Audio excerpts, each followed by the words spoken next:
freedom, and the promise that all men are created equal, the promise that is America for all of her citizens. That day, 200,000 people, black and white, young and old, gathered across the National Mall to hear King's words. Many had run out of faith. Many had struggled just to arrive. More had lost hope. He knew that this was the day to inspire change. This was the day the American people would rise above politics, rise above the hate, and rise to the occasion. Martin Luther King was born into a time of fierce segregation. But while parts of the country thought strictly in black and white, King only saw right and wrong. From the beginning, he recognized America as an ideal, one that could only succeed if everyone was given a seat at the table. And just like the founding fathers before him, King knew the fight for freedom was not easy. The fight for equality was even harder. Even though the fight was exhausting, the obstacles demoralizing, King firmly stood by his beliefs.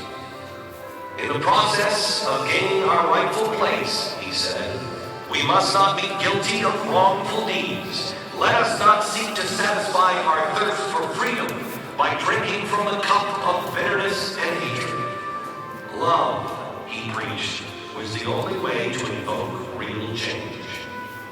Martin Luther King held strong while his detractors spewed hate. But he had the truth on his side.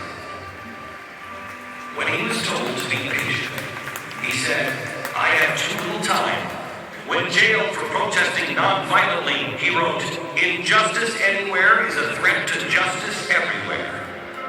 The greatness of Martin Luther King was the faith that he had in the American people. We, as citizens, must all carry Martin Luther King's dream in all of our hearts today. The dream is not completed. It's an ongoing struggle, one that all Americans should always be willing to undertake. Like Martin Luther King, we're all born knowing the truth, and the truth will set us free.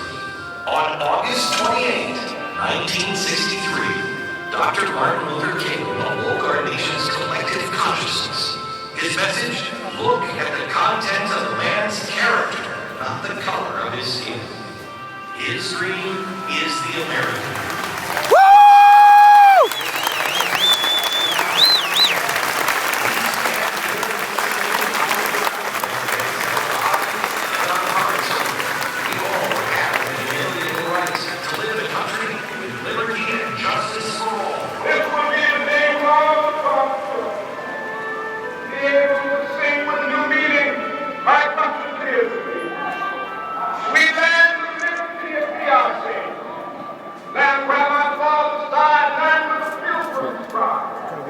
From every mountainside, let freedom reign in America to be a great nation.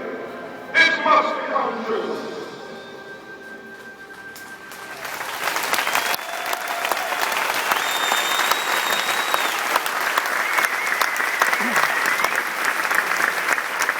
Look, there he is. It is my great honor to introduce to you someone that I met just recently in the last 6 months and has become a good friend. A woman whose past, her family's past, has been washed in blood. Her father and her uncle were both killed for standing for what is right. A woman who is at risk for standing today, for saying what she believes. Ladies and gentlemen,